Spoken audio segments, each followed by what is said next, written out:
Oh, Anne, what in the world did you do to your hair? I changed it. You certainly did. I want to talk to you. My, aren't we friendly this morning? Yeah, well, you're concerned. No, I'm not real friendly. You got a lot of explaining to do, you know. Ask away. Yeah, well, not right now. I have a patient waiting, but when I come back, I don't want you to clam up like you did last night, understand? Oh, Dr. Drake, when you get forceful, I get all goosebumps. I'll see you later. Hi, Jerry.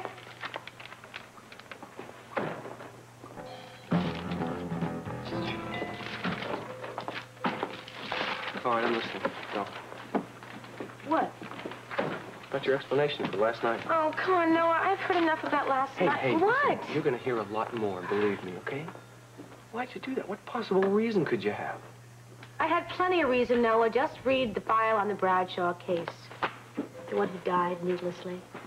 There's a medication order ready on 7, Anne. I'd like you to take this up. Excuse me. Second floor, Mrs. Brewer. Yes, Audrey. Here she is, right here. I agree fully, yeah. What was he in Steve's office? After you take this up, I'd like to see you in Steve's office. Audrey will be waiting for us. About what? I think it's obvious.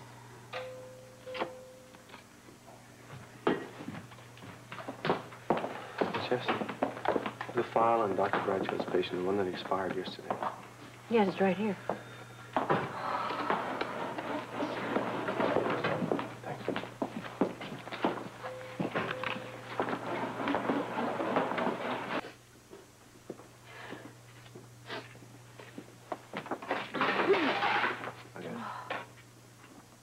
I heard they're a little rough on you. Oh, it must be all over the hospital by now, huh? Yeah. Jesse and Audrey, they gave it to me all right. Yeah. Well, no, it's not all over the hospital at all. You want to talk about it? Yeah, I want to talk about it. I read the file, Noah. I know the woman's history. Yeah, I know you read the file. Well, she was in no condition to be operated on. Any brilliant surgeon would know that. There are rules you play by, you know? It wasn't your decision to operate or not to operate. It was Dr. Bradshaw's decision. And Dr. Bradshaw was wrong, Noah. If you had been the surgeon, you wouldn't have operated. You don't know that. Yes, I do know that. You would have read the file, you would have evaluated the situation, and you would have decided the risk was too great. I know that, Noah. No. You would have weighed all the fact. What? No, I wouldn't have decided the risk was too great. Yes, you would have, Noah. If you read the file, you would have seen it. I know you would have. You wouldn't have operated. This is the file. I read it. Believe me, I read it very carefully. Well, then you know I'm right. And based on everything I read about the patient in this file. What? I would have done exactly what Dr. Bradshaw did. I would have operated.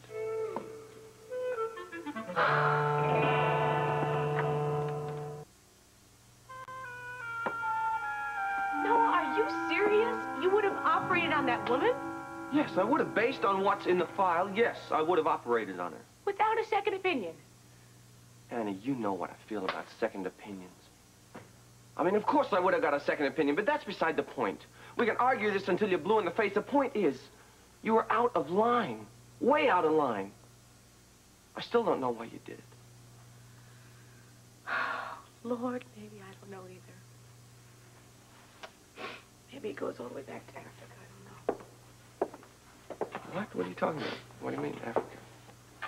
Oh, I was a missionary nurse in Africa.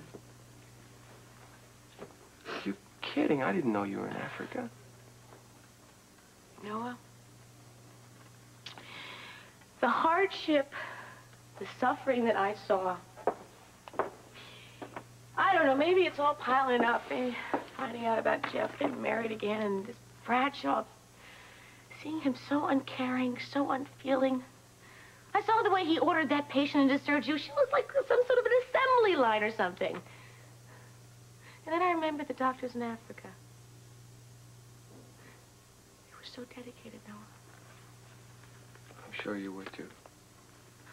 Well, I did what I could, yeah, but it was nothing like the doctors in Africa. They didn't care about money or reputation or anything except saving humans' lives. Don't you think Bradshaw cares about saving human lives? Not like the doctors in Africa. You can't believe that. I didn't even know you worked in Africa. I guess I don't even know you. Well, I don't talk about it much. As you can see, the memories are very painful.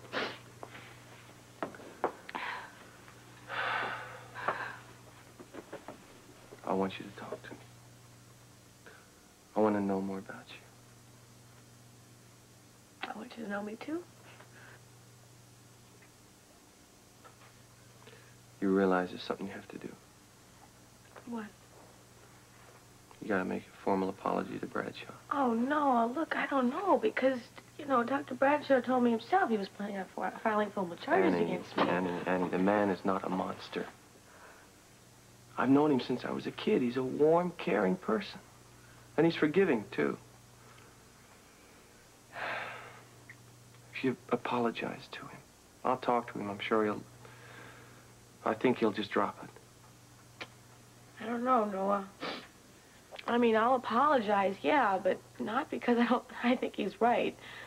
I'll apologize because I know I've upset a lot of people, especially you, Jesse and Audrey, or probably everybody, right? If an apology will do any good, I'll do it.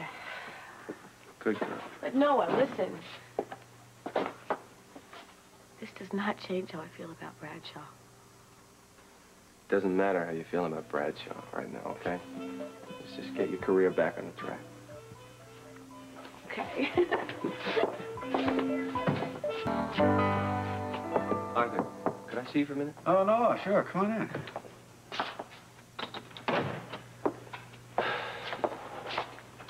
You know why I'm here? It's about Ann Logan. Yes, I'm aware you're very close. Close enough to ask you to reconsider filing charges against her. I was hoping you wouldn't ask that. The woman accused me of totally unprofessional conduct. She called me a killer in front of my colleagues. I'm demanding her dismissal. Arthur, look, I know Ann. She's under a lot of pressure. She's had a whole lot of personal problems, really serious. We all have personal problems. We don't let it interfere with our professional conduct. Don't you agree? I agree, absolutely. But let me just say one thing. Say anything you want. Ann Logan is an extremely good, unusually dedicated nurse. Sure, and her drunken behavior shows little respect for herself, and certainly none for me. Arthur, she wants to apologize to you. No! It's too late for apologies. I want her dismissal. Look, Arthur, I didn't want to put this on a personal basis, but I'm going to have to. Look, I know Ann. She's working hard to be a scrub nurse. She's going to be a good one. Look, she made a mistake, and it was a big one, and I'm sorry that you were the victim, but I'm asking, if not for her, for me. Don't destroy her career. I can't just ignore the matter. No, she wants to apologize, and she should. But why don't you just accept it? You're putting me in a very awkward position, Noah. I know I am, Arthur, and I'm sorry. In my own way, I feel as strong about Ann as you do. Just accept the apology for me.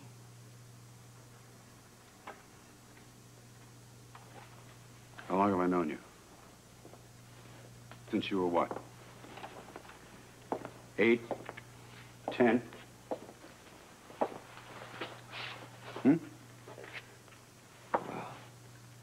Well, before I decided to become a doctor. You were the main reason I did become one. Yeah.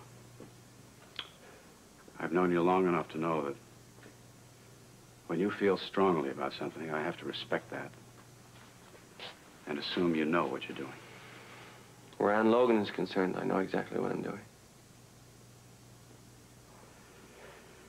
All right, have her write her apology. In full, understand? I'll make sure she does. Have her post it on the bulletin board? Yes? I'll make sure she does, Arthur. Thank you. No, I'm not finished yet. You tell her to stay out of my way. I don't want her near me, near my patients, or within a mile of the operating theater. I'll make sure she understands. And you make sure she understands something else. If she so much as glances at me sideways ever again, I'll run her out of this profession on a rail.